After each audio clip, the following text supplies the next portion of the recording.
बात करने वाले हैं इस वीडियो में कि आपको यूपी स्कॉलरशिप 2025-26 का नया स्टेटस कैसे चेक करना है घर बैठे मोबाइल फोन से। यहाँ पे आपको प्रिंट डेट दिख रहा होगा 22/12/2025 और आज डेट क्या है आपका 22/12/2025।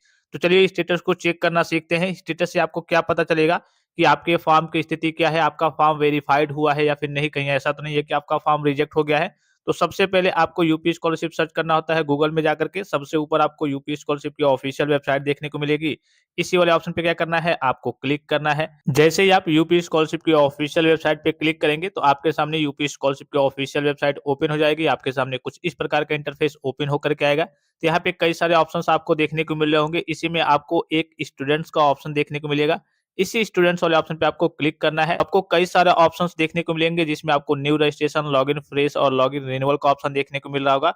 तो अगर आपने यहाँ पे न्यू रजिस्ट्रेशन से कोई मतलब नहीं है। अगर आपने किसी क्लास में, किसी कोर्स में पहली बार स्कॉलरशिप का फॉर्म फिलअप किया होगा, जैसे कक्षा 9 में या फिर कक्षा 11 में या फिर BA, BSc, MA, MSc, BCom, MCom, DElEd, ITI, polytechnic, BTech, BEd, nursing, BCA, MCA, LLB, जो भी कोर्स कर रहे होंगे, आपने उस कोर्स में पहली बार स्कॉलरशिप का फॉर्म फिलअप किया होगा, फर्स्ट ईयर में चाहे सेकंड ईयर में। अगर पहली बार फॉर्म को फिलअप किया होगा तो आपको लॉग इन फ्रेश करना है। अगर आपने उसी कोर्स में आपने रिन्यूअल किया होगा सेकंड ईयर या फिर फाइनल ईयर में, तो आपको लॉग इन रिन्यूअल करना है। इसी प्रकार से जो बच्चे कक्षा 10 के हो गए, कक्षा 12 के हो गए, तो अगर आपने 9 में और 11 में फॉर्म को फिलअप किया था तो 10 और 12 में आपका केवल रिन्यूअल होता है, तो आपको लॉग इन रिन्यूअल करना है। अगर आपने 9 में और 11 में फॉर्म को नहीं फिलअप किया था, 10 में और 12 में आपने पहली बार स्कॉलरशिप का फॉर्म फिलअप किया है, तो इस केस में आपको फ्रेश लॉगिन पे क्लिक करना है, ठीक है?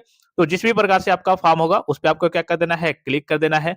जैसे इस पे क्लिक करेंगे उसके बाद से आपके सामने 4 ऑप्शंस आपको देखने को मिलेंगे। तो 4 ऑप्शंस में यहाँ पे थोड़ा-सा ध्यान से देखेंगे क्या-क्या चीज़ें आपको देखना है।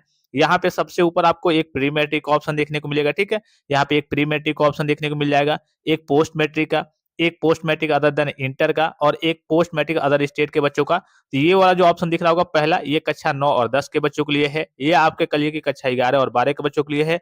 ये आपके यूजी, पीजी और डिप्लोमा के बच्चों के लिए है, जो बच्चे कोई कोर्स वगैरह करते हैं, जैसे BA, BSc, MA, MSc, BCom, MCom, DElEd, ITI, polytechnic, BTech, BEd, nursing, BCA, MCA, LLB. ये तीसरा ऑप्शन उनके लिए है, अर्थात 9, 10, 11, 12 को छोड़ दीजिए।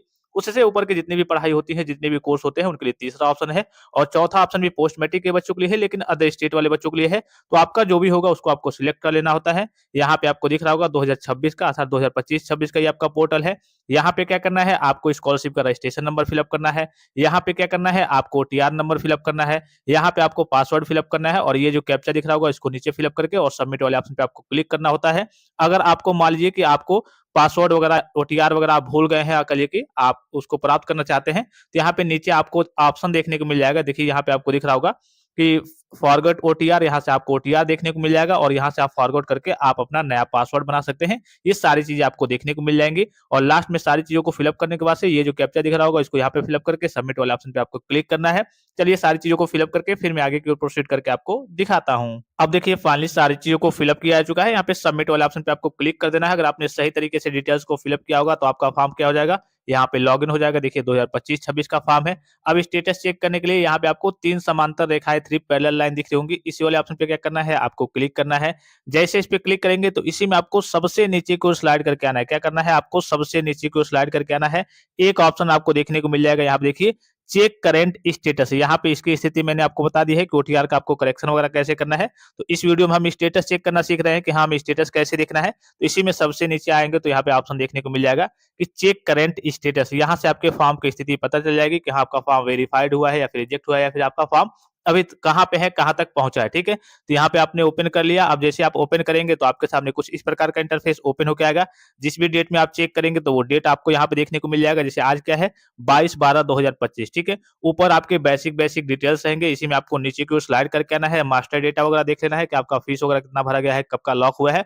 उसके बाद से जो मेन आपको देखना होता है, यहाँ से आपको देखना होता है। अब यहाँ से आपको क्या क्या देखना होता है, तो आपने करिए कि यहाँ पे ओटीआर वगैरह, रजिस्ट्रेशन वगैरह कब किया था, फाइनल सबमिशन कब किया था, तीसरे पॉइंट तक, तो इससे आपको लेना देना नहीं है। उसके बाद से जो मेन है आपका वेरिफिकेशन, यहाँ से आपका चौथे ऑप्शन से आपका क्या होता है, आपका वेरिफिकेशन चलता है। पहले आपका कॉलेज से वेरीफाई होता है, फिर आपका समाज कल्याण विभाग से जाकर के वेरीफाई होता है। तो इनका देखिए कॉलेज से ही इनका फॉर्म क्या कर दिया गया है, रिजेक्ट कर दिया गया है। और रीजन भी यहाँ पे इसमें जो, चूंकि जब आपका कॉलेज से रिजेक्ट होता है तो यहाँ पे रीजन मेंशन नहीं होता है ऑनलाइन तरीके से, तो इसके लिए आपको कॉलेज में बात करना होता है, ठीक है? अब मान लीजिए कि हो सकता है कि आपका यहाँ से वेरीफाइड हो गया होगा या फिर फॉरवर्ड हो गया होगा, तो उसके बाद से इधर का आपका वेरिफिकेशन चलेगा, यहाँ पे आपका आगे इधर इसका वेरिफिकेशन चलेगा, ठीक है। उसके बाद से अकाउंट का वेरिफिकेशन चलेगा, बैंक वगैरह देखा जाएगा सारे अकाउंट वगैरह सही है या फिर नहीं। उसके बाद से मेन आपका लास्ट में यहाँ से वेरीफाइड होगा, दिखा देगा कि हाँ verified by district scholarship committee, यानी कि समाज कल्याण विभाग के द्वारा आपका फॉर्म वेरीफाइड कर दिया जाएगा और उसके बाद से लास्ट में आपको अपना स्कॉलरशिप का लाभ प्राप्त हो जाएगा। तो इस तरीके से घर बैठे मोबाइल फोन से आपको अपना स्टेटस चेक करना होता है। मैंने आपको बताया था कि निरंतर आपको अपना स्टेटस वगैरह हर 10-15 दिन के अंतराल में आपको चेक करना होता है। अगर कोई गड़बड़ी होगी तो यहाँ पे आपका जैसे इसका वेरिफिकेशन होगा आगे का, तो यहाँ पे कोई गड़बड़ी होगी तो दिखा देगा कि हाँ, आपके फॉर्म में गड़बड़ी है, आपको करेक्शन करना है, ठीक है। ये सारी स्थिति आप घर बैठे मोबाइल फोन से पता कर सकते हैं। जैसे इनके फॉर्म की बात करें तो इनका फॉर्म कॉलेज लेवल से रिजेक्ट हो गया है। अब इनको कॉलेज में बात करना होगा कि क्यों मेरा फॉर्म करिए कि कॉलेज से रिजेक्ट हो गया है। हो सकता है कि अटेंडेंस कम हो सकता है कि कोई डॉक्यूमेंट्स वगैरह इन्होंने सबमिट ना किया हो, कई सारे रीजंस हो सकते हैं। तो इस तरीके से आपको अपना स्टेटस वगैरह चेक करना होता है। आई होप कि वीडियो आपको काफी ज्यादा हेल्पफुल और इन्फॉर्मेटिव लगा होगा। फिलहाल इस वीडियो में इतना ही, इजाजत दीजिए। धन्यवाद, थैंक्स फॉर वॉचिंग। मिलते हैं नेक्स्ट वीडियो में।